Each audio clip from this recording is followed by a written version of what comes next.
Everybody, welcome to Tune Up, a Shopmonkey podcast where we talk about the automotive industry, car care, specifically the 99% of a car's life that's spent outside the dealership. In this episode, we are discussing trends and guesses for 2024. My name is Zach Buffum, and alongside the rest of my Shopmonkey colleagues here today, we make up your Tune Up crew with all the various perspectives and passions in the car care industry. So let me introduce everybody. We got, first of all, Mike Rabbit Bordeaux. What's up, man? What's up, man? Next, we got John CRX Moretti. What's up, man? Surprise! What's up? What's up? Okay, so we got Rabbit CRX. I know the theme already. Okay, all right. Interesting. Oh, wait, you call it now before I even introduce who else is here on the show with us here. Once again, cars that Mike and John won't fit into. Dude, that was the joke. I was gonna make the exact same joke. Way to go. Oh no, you ruined it, man. I feel bad now. No, it's great. Lucas. Oh man, I don't know. I'm not gonna pronounce it right. Is it Abart Conyer?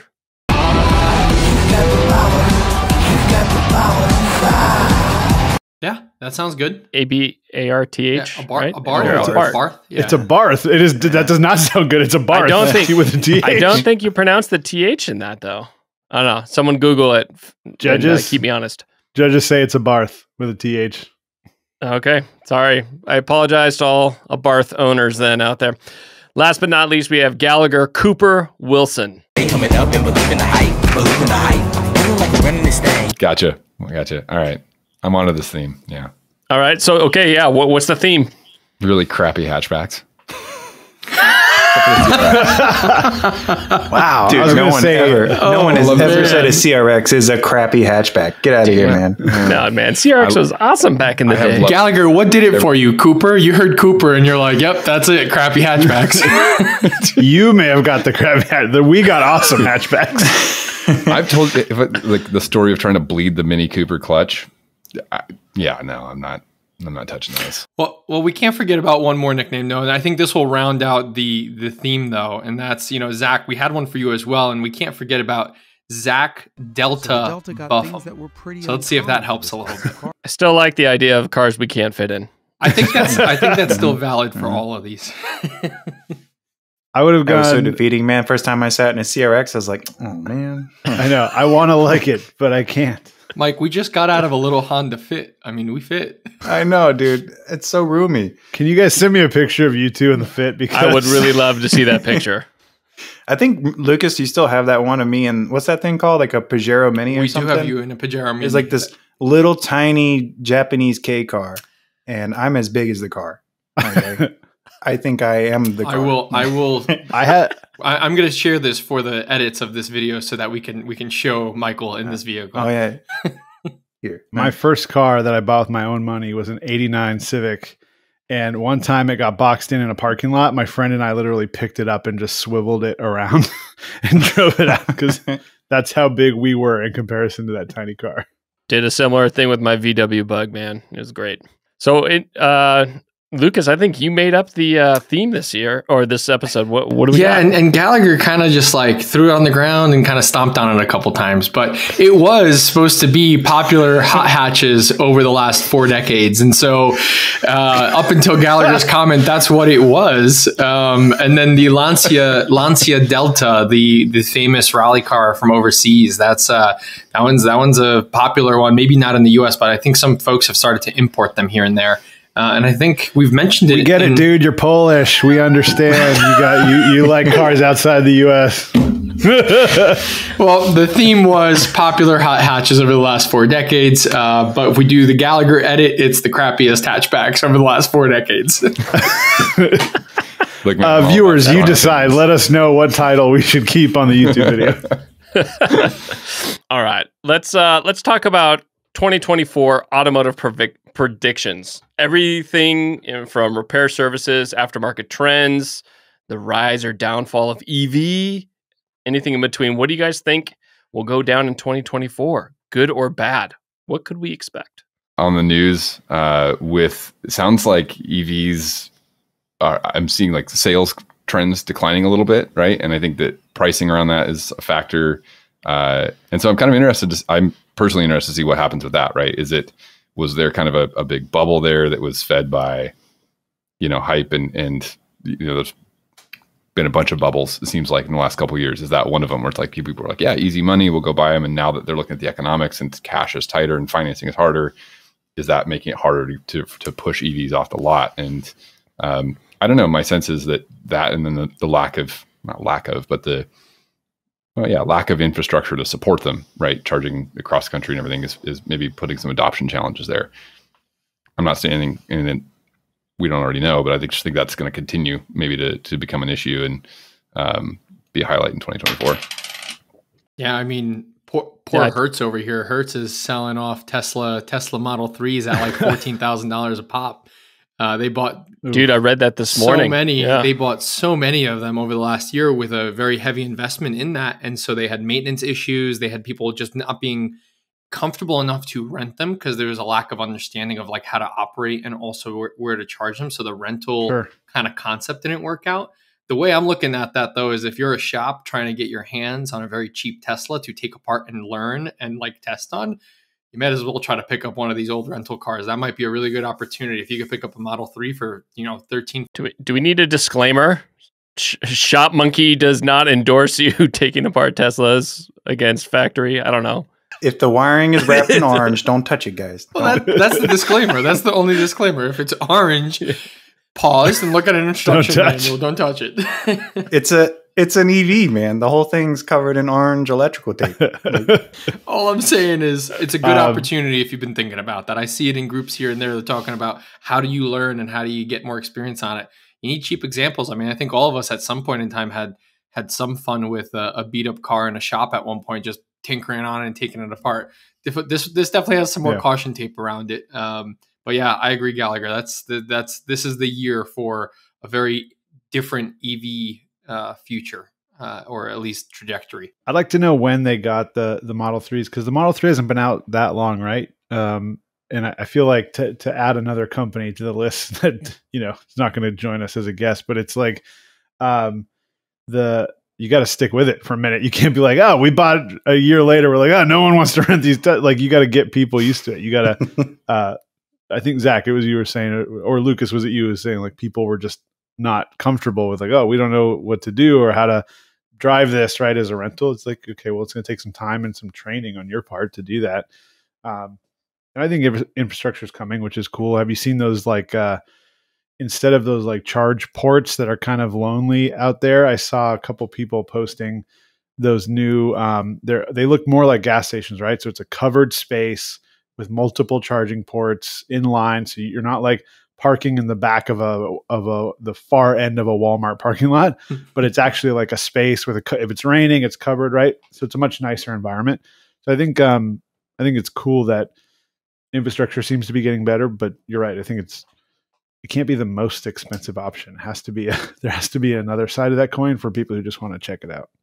I mean, I think that's how new technology tends to roll out. Right? Is like you get it's a premium price point, and then as it expands and the infrastructure comes available, prices drop. So I think we'll see that. Maybe that's part of the adjustment that's happening right now. Right? Is like, hey, things are getting built out, and it's going to become more accessible. I wonder how they were servicing those Model 3s too, because Tesla doesn't. There is no aftermarket support for service of those vehicles, and they historically struggle with supply chain and just manpower to provide service to the vehicles, right? So that might be a great.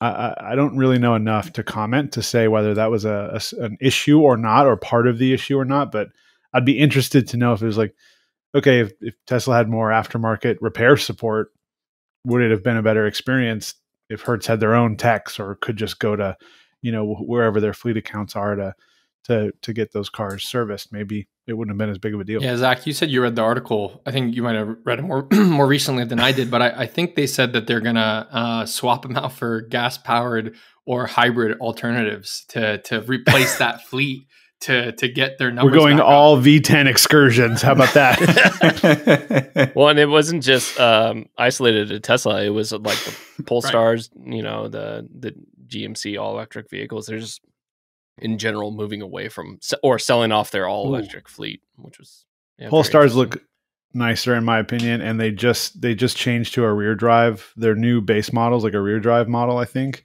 Very excited to see where that goes. Yeah, still too expensive, but hey, what I also saw someone doing like a modular thing with the vans. Come on, Kia? someone help me out. Canoe. no, it's it. We've talked about Canoe last season about how like the idea of a more modular EV platform, but I think Honda just announced a more modular platform at one of the shows. I don't know. Gosh, like if only I had done some research to be prepared for this episode. I think it was Kia. That's CES, was it? Oh yeah, CES, you're right. yeah. It is Kia. Mm-hmm, Yep. Mm-hmm. They introduced a whole module platform, kind of maybe not ripping off Canoe, but similar concept. Very, very similar concept to like, hey, this is our platform, and you can put whatever you want on top of this platform. I think, Mike, to your point, like the skateboard platform from last season, right? So it's gonna be interesting to see more manufacturers adopt that. Although to Gallagher's point, it's also kind of contradicting, right? Because we're looking at a downturn in EVs. So it's gonna be a really interesting year, to say the least. I think me and Lucas were just talking about this. I really want to double down on my prediction for this year. I think that Ford got it right with the Maverick, and I think people are tired of looking at Priuses, despite the fact that you guys think they look good. And that's a hot topic. All right, we'll see. The new one looks pretty cool, man. I don't know. They're tracking the new one. All I'm going to say is compared to. Did you say they're tracking you? So it's as fast as a WRX, hybrid. Mike. Just so you know. Oh, they're tracking them. I thought you said they're tracking you. Like in my mind, I saw a hungry pack of Prii just following me through the woods. Like they're tracking. Is that the plural of Priuses? Yes, absolutely. A group of Priuses are called a Prii. Prii. Just the image in my head when you said that. And they're so quiet, so they can really get right up on you. Really before you know. I feel like, how there's like a murder of crows, a herd of cows. I think it's like a hemp of Prii or something like that, right? A basket weave of Prii. What was I talking about, man? It doesn't even matter at this point. How did we get here? I think Ford got it almost right with the Maverick. The fact that they did the all-wheel drive is only the ICE model, and the hybrid model. It's $20,000 though. Like you can't complain about anything at $20,000 at this point. Time out. Where are you getting one out the door for $20,000? Nowhere. Look, Ford put the sticker. Like what the dealers do after the fact, that's up to them. So I'm just saying, like, don't promote that. Don't be part of the problem, Mike. Part of the look, man. The Maverick's the way to go. The hybrid drivetrain. Just propaganda. Go get a $20,000 Maverick. I heard that with the Ford F-150s, even with the hybrids, like with the battery pack and the, I guess the truck bed, you can still like hook it up to your house and have like a power backup for your house. So, I mean, it's just a win-win. You get a gas engine when you run out of electricity. You get an electric generator for your house when you're stuck in a storm for a couple hours. I would recommend leaving it plugged in overnight. Then you have a dead house and a dead car. But I think that everybody did probably jump the gun on the EV a little bit. I think Ford cut their planned production in half for EVs moving forward. So, I'm here for the Utes and the small pickups. Everybody was rolling in cash. Interest rates were super low, so people were financing cars for like 8 years, and then all of a sudden it was like, oh, I'm not going to buy a $80,000 electric car when I get most of that performance out of something else. Can we phone a friend? Can we get Dustin on here and talk about his EV F-150? Well, he's the one who told me. He's literally plugged it in when like at his house and ran his battery down like only 10% for like 8 hours or something. Yeah, it's impressive. To keep the freezers cold with all his like deer meat. He's got to keep them chilled to the. What a dichotomy! Here's all my deer meat and my hybrid vehicle. A real Renaissance. We already said F-150. We knew he had some deer meat in the freezer. Outside of EVs, though, in terms of predictions and F-150s, that was real smooth. That was a nice transition. No problem. Flawless. How do y'all cook venison? I like to throw mine on the grill with a sear. What I was going to say earlier is in terms of trends for 2024, and Gallagher, I think we chatted about a little bit the other day with our teams, but from the service side of the industry, what's I've been seeing a lot of posts about and just a lot of like YouTube content around as well has been dry ice blasting services. I have not realized how quickly this has kind of flourished in the aftermarket space. Probably more of like a niche supercar luxury service at the moment. But they're doing it in like restoration shops to clean up like the under chassis or the chassis overall of the car. They clean up like wheels and even rotors and brake pads and whatnot. You can clean up in a whole different process.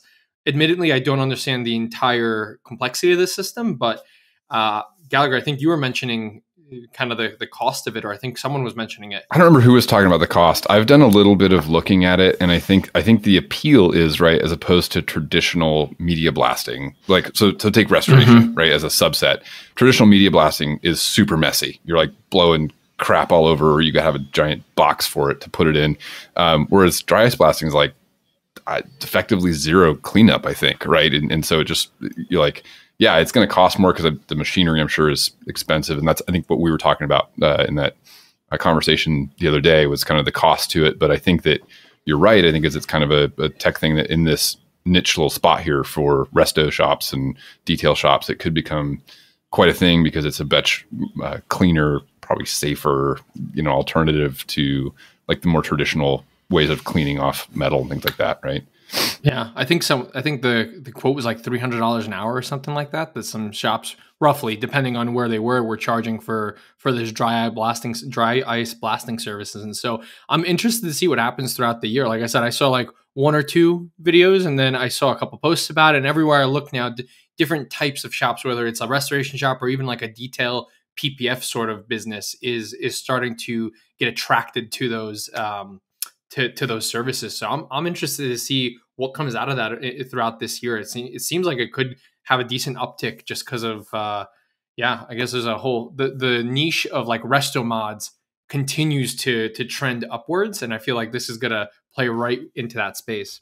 Feels like this is like the tune-up podcast of like, hey, side hustle trends for 2024. Start your dry ice blasting business and put the thing on a trailer. That's a fun topic. What else could you do? We've touched on that before. Like, how else could you use your space or your people to do stuff like that? ADAS equipment for sure is getting popular. Yeah, that's a good one. We're definitely talking to more ADAS shops. I've seen some mobile ones, which I'm curious how effective that is. Like just in a parking lot that's uneven, like trying to calibrate a really. I mean, it'll be calibrated. I don't know if it'll be calibrated right. Like, I don't know if I trust my lane keep assist after somebody's just like trying to calibrate it on a 30-degree slope in a parking lot at Best Buy. But, other than that, I think that the equipment up front is probably pretty expensive, just like an alignment rack or anything else that takes up a lot of space. I'm sure you got to find like a nice level surface to park the car while you do it. But that seems to really be picking up some steam lately. Makes me think that financial services around all this equipment is probably going to get popular this year and into the following years. Like we're talking about some really expensive equipment from ADAS to the dry ice blasting and different machinery that's coming out. Yep. I can only imagine that there would probably be different financial offerings, hopefully for our industry to say, hey, like we want you to work with this equipment more. Let's make it more attainable for more shops. And I'm curious if we'll see a trend in something having to do with the finance space for the automotive repair industry or anything that's associated to that. So I'd be curious to see. I'd like to believe that would be something that manufacturers of this equipment are thinking about. Or even, shop management platforms that provided you easy ways to get lines of credit to buy new equipment into your shop based on your volume of service. Just throwing it out there, Electronic parts ordering, there's just a solution out there, that can just really solve for that need to order parts in a convenient place where you're already writing up tickets and bringing that back in. I think that's really going to make a big impact on shops. Wild trends for 2024. Too long. That one was too long. Too much. Too much. Gallagher, I know you're up. I'm just gonna say I think ADAS is cool only because it's like the only EVs were kind of a new, they were very new, but they were, I don't know. It's like, it's still servicing vehicle. I guess ADAS is the same, but I think ADAS is like the only new like service vertical we'll see for a very long time. Like in terms of the automotive industry, right? Like this is a whole new, different tool set, different skill set. It's the Wild West, and we probably won't get that very often in this space. So it is cool to see what happens in that world. What I'm seeing with ADAS, and I was talking to somebody here about this earlier this week, actually, as it came up, was, and I guess I have a theory, but I don't know that I understand, is why it's popping up more as independent contractors and less as like a body shop taking and investing in the training and the equipment, right? And the reason I'm just thinking out loud, there's like, hey, this is only growing. If you're a body shop, you could just get the stuff. But I'm also completely ignorant to this. It's not it's not a part of the automotive world I really dealt with. And so I don't know if any of you guys touched on, like, worked with ADAS shops. I guess I'm thinking specifically maybe you, Mike, and Jonathan, if you guys have talked to them and kind of understand why is it so popular for contractors to pop up that are servicing the body shops as opposed to just body shops doing this outright on their own? I'm sure Moretti's got a better answer, or at least so definitely a more in-depth answer. I think for me, like it seems like the startup cost for like a one or two people versus trying to start scaled up. Like I think a collision shop's probably going to need to do the math and have the volume ready to go, and get the word out to make sure that they have enough customers coming in.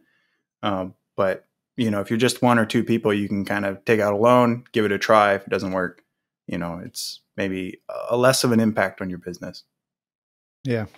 Candidly, we do work with a lot of ADAS folks, so I'm kind of going to choose my words carefully versus blow up their knowledge, right? But there's just a huge cost delta to buying equipment, to training, to learning how to use it, right? There's getting access to the correct way to calibrate that stuff. And I think to put a really light touch on redirecting this question, the most body shops I know aren't really struggling to get business. Like that's a busy in and out system versus our mechanical repair being a little different. Like it's hard sometimes to tell, our goal is always to talk to both sides of the table, right? So it's hard for a shop to explain to a customer, like, yeah, your water pump is broken. Like it's hard to show that. Like you can show it, but it's hard to like show this thing. Like, I don't know what it looks like when it works. So you could show me anything and I'd be like, yeah, that looks terrible. Like it's hard. That's a hard conversation versus like there's a dent and your glass is broken. Like that's irrefutable. And I had some of the folks I work with, we were talking to a machine shop, and I was kind of working on up-leveling our internal knowledge. And I would love to hear what you guys think, because I'm in Southern California, so it may be different. But I was like, machine shops they're not struggling to get new business. Every machine shop I've ever been to is like turning people away. They're fully busy all the time. I drove really far just to get to a good machine shop, and they were just like, people just drove up and dropped stuff off all day. And so I imagine the body and collision spaces are the same. So when it comes to like, do I want to invest in the ADAS equipment and training and all the other things that go into providing a new line of business in my business? I don't have to. I'm so busy. There's no need. No, it makes sense. I would have never thought of it that way. I mean, it totally makes sense. I mean, you go by us over here in our area, any body shop you drive by, and I can't believe how busy it is, how many vehicles are outside the doors. And I can only imagine what the wait time right now is for insurance, especially now being like deer season and whatnot. I mean, every post you see on pretty much any automotive forum at the moment is, well, that's what happened. And so, multiple cars going through that. So there's just, yeah, that's interesting. Maybe their incentive is to let the mobile repair guys calibrate them wrong, so the lane keep assist wrecks the car, and then they come to the body shop anyways. I thought you were going somewhere else with that. Never mind. It's win-win. Or let those entrepreneurial spirits get out there and forge the path, and then once it's settled, we can add that. Take all the profit. Yeah, exactly. But I'm thinking about, like, since That's depressing. Let's not think about that. yeah, that's very depressing. We're gonna do a very hard pivot. It's called capitalism, boys. Okay, sorry to be the dad here. Oh man, ruined my day. Thinking about just like what inflation's been like the last couple of years, and thinking about the auto repair industry and the end consumer, right? So now I think prices have finally caught up to different inflation models and stuff like that. And I know, at least I feel it as a consumer when I take to get my vehicle done. All of a sudden, I'm like, holy goodness, like that's costs a lot of money. Do you say holy what goodness? kind of rolled? Holy goodness, I'm just trying to make sure we don't have an E next to our I see what you're podcast, doing. I'm trying to nudge you the other way. Moretti is aiming for that E. What else do we have to say? How many words legal? Where was I going with that? Oh yeah, like the differentiator for some shops being able to offer either financing, buy now, pay later. Like I have a feeling that the next year is going to be a big differentiator for the shops who have it and those who do not. Oh, sure. Yeah. I mean the things will.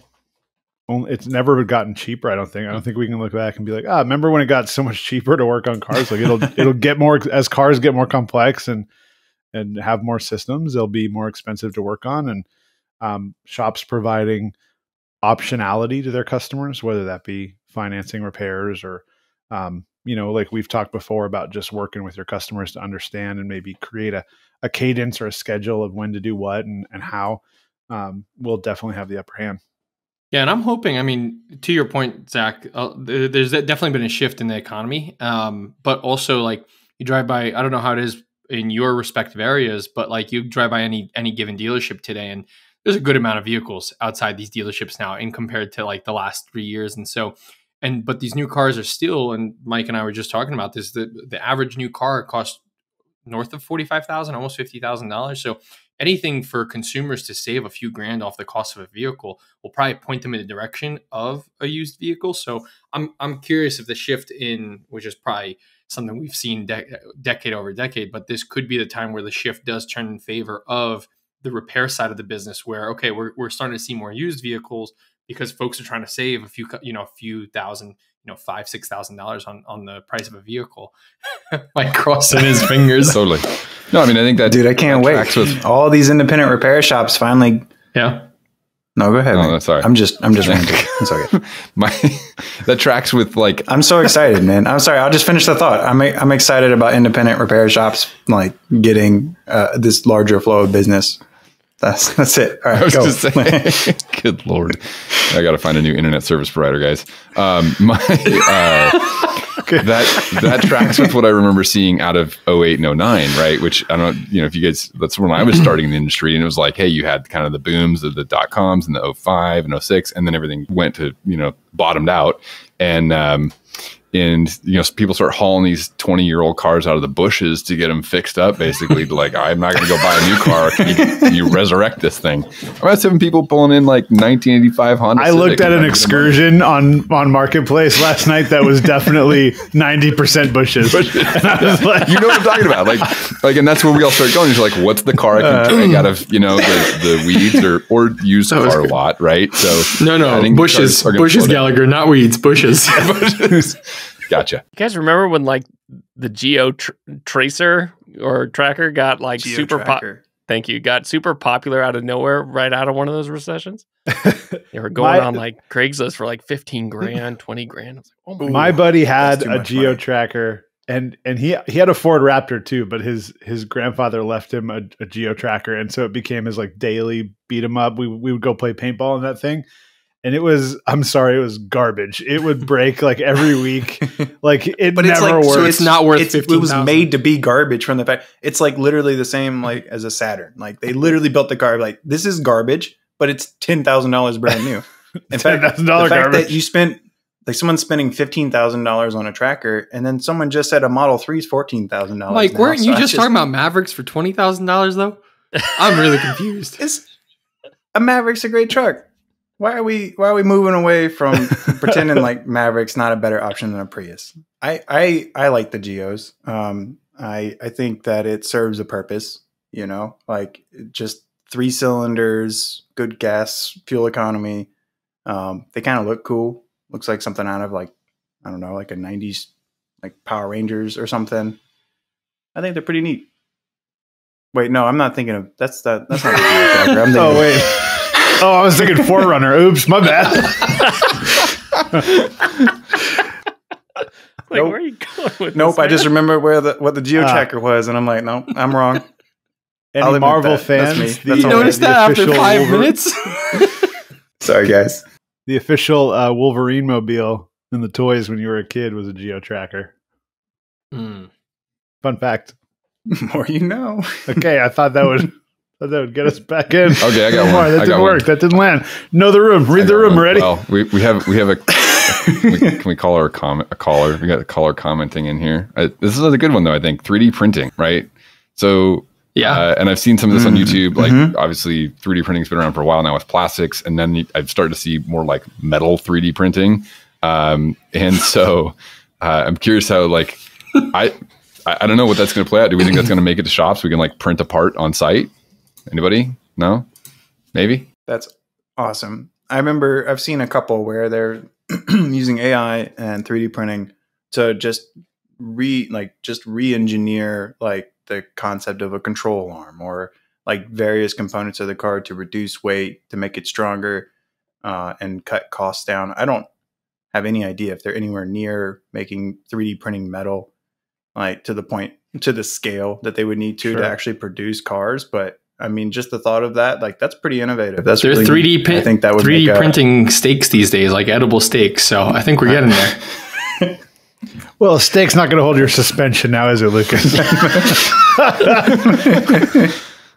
I'm just imagining the most like obnoxious spoilers on the back of some vehicles now. Just You don't need 3D printing for that. That's AutoZone. no, it's just even more obnoxious than what we're seeing. But on a serious, I'm someone with their Honda Civics like, hold my beer. I'm gonna prove this guy.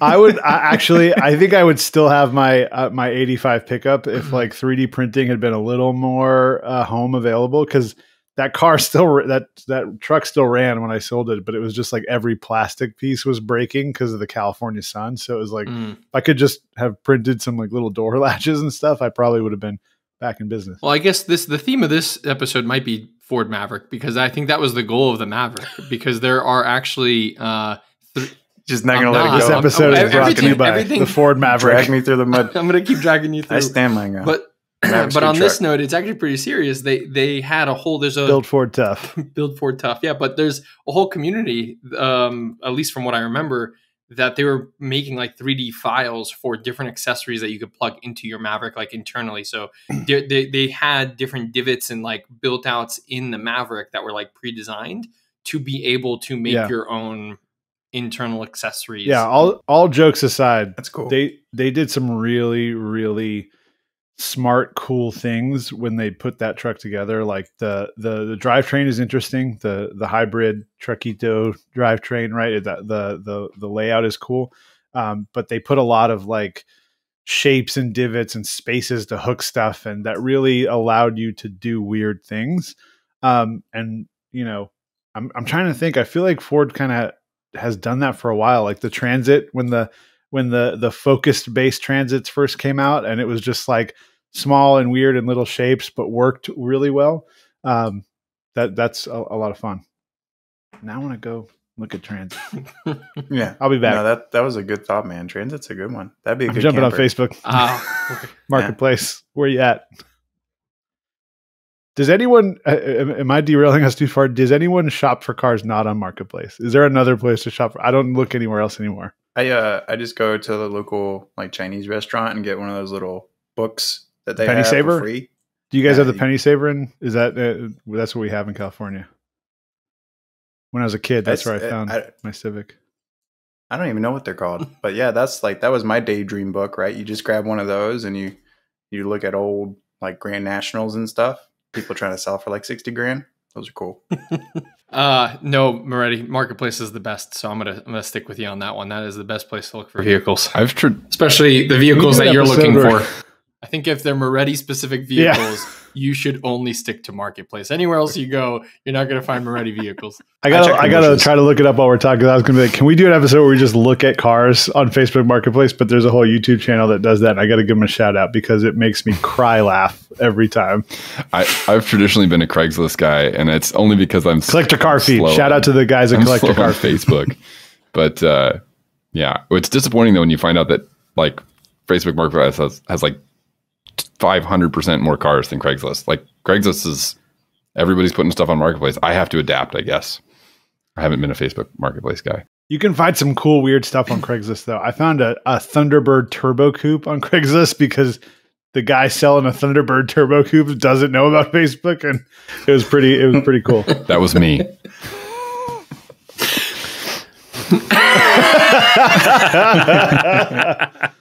All right, let's go down to our final thoughts and reflections. We talked about a lot of things. A lot of love, a lot of hate for the Maverick, mostly love. Wait, should we do some shop specific predictions? We brought it back. We brought it back. We did. Bring I heard it back. you guys. So let's go. You only got to stake one claim. What's going to be the standout for 2024? Gosh, I don't know. I'm hoping. I don't know. This is not a prediction that I think I have any data to back up, but I would really love to see some more career pathing for younger folks looking to get into trade stuff. I would love to see that. I know technician shortage has always been a thing. So some better opportunity from the school level on, and even within shops, more career pathing for folks and more future there because it's exciting. Nice. That's great. We didn't touch on it this episode, but I wholeheartedly agree. Gallagher, what about you, man? It's a good one. I'm struggling with this one a little bit. Garage organization. That's Gallagher's. That's a real thing that's happening. No, I think if I was looking forward to 2024, I would love to see. I think it's been, from the shops I've talked to, 2023 was a wild year. I would love for them to get to have a year of a little more stability. And I'm wondering if some of the trends we talked about, right, maybe a little depression in new car and EV sales, and if some of those things might actually work in favor of the independent repair shops, right? That's what I'd love to see. I don't know if it's going to be the case, but I think that there's definitely trends that could point that direction looking historically. So I'm going to keep it broad and call it for that one and hope for the best. Nice. Good one. Mike, what about you? Definitely think there's going to be an uptick in hybrids and just like hybrid setups that we probably haven't seen before, or I don't know about this year, but I think we'll probably start to see some concepts roll out for that sort of thing. I would like to see some people try and make use of, ICE engine or ICE cars and convert them in some sort of way. So it would be really cool to see someone get really creative and just save all of these cars in bushes for us to continue to use for the next 20 years instead of throw them out in the dumpster and, move on to EV or whatever the next craze is. But definitely think that hybrids are gonna, bounce back in the next year. Yeah, that's great. Lucas, take us home, man. Yeah, I agree with all of that. I really hope that all holds true for 2024. I guess I'm going to stick with what I said earlier. I'm excited to see what services become more popular or what new services start to enter this industry, like something like the dry ice blasting. I don't know. I'm so hung up on it. I just thought it was really cool, but not is it just cool. It's not just something people are doing for fun in their garages. They're offering it as like a professional service that they're offering to a whole new group of customers. And so there's like this whole trend of us, the consumers, understanding what this is as a service, the benefits of it, and then this becoming something that more shops can adapt to. So I'm curious what other dry ice service innovation. Yeah, what other innovation? Yeah, I like that. But not just innovation in the tech, but the innovation in the services. Because from what I understand, that's been around in the industrial space for a while. So they're bringing it into the automotive space. What else is there out there that we aren't thinking about that could be a service for the automotive space? So yeah, thank you, Moretti. Innovation. I'm very excited to see what kind of innovation happens throughout 2024. So that's where I'm gonna bring us home at. Awesome. Well, we'd love to hear from all of you out there. If you're a car owner, what are you excited about in 2024? What are you looking forward to learning more about? And if you're a shop owner, what trends are you anticipating? Are you looking for that innovation? Are you still suffering from that tech shortage? What excites you about what's happening in our industry today? Please feel free to share your thoughts and comments below. We want to continue the conversation with you. This podcast has been brought to you by Shopmonkey, the digital solution for shop management in shops across America. If you're interested in learning more about our product, go to shopmonkey.com or just call Gallagher directly and he will sell you. I absolutely That works. guarantee you he will. No, but yeah, check out shopmonkey.com and the Operators are standing by. Operators are standing by. Zach, how Yeah, are you not that's going to it. give us your prediction, bro? Like, what's your final? Oh yeah. Dude, I don't do predictions. I just make this thing happen. Okay. All right, fine. So hopefully people can use that. My prediction, dude, I'm really excited about the innovation piece. I'm going to just jump on the back of that a little bit because I think, Mike, you highlighted a problem that not a lot of people are thinking about. Is that, okay, let's go full electric and all EV, and then we're just going to dump all these ICE engines? Like, there's something's going to be in between. I kind of like that the EV craze is pulling back a little bit. The hype is going away. So then it almost feels like, okay, now that we're done being flashy, let's actually have real talk. And so I think these innovations are going to come out and do that. I'm really excited about that. For the end consumer side, I do think financially they're going to struggle. It's going to be really hard to make really expensive car repairs for a lot of families. And so those shops that can find good, clean, efficient solutions that is easy and approachable in building relationships with people and offering products that they can easily digest. Like, that's going to be a big differentiator for shops. And if you're stuck on pen and paper, don't have a solution, you can't be professional, and you don't have a way to do it, like, I think those shops are going to really, really struggle this year. So, and hopefully they join Shopmonkey so they don't, right? Please. If only there was a solution. Love to have you. I would like to see myself get from the West Coast to the East Coast without getting stopped in Dallas or Phoenix every time and having my flights canceled.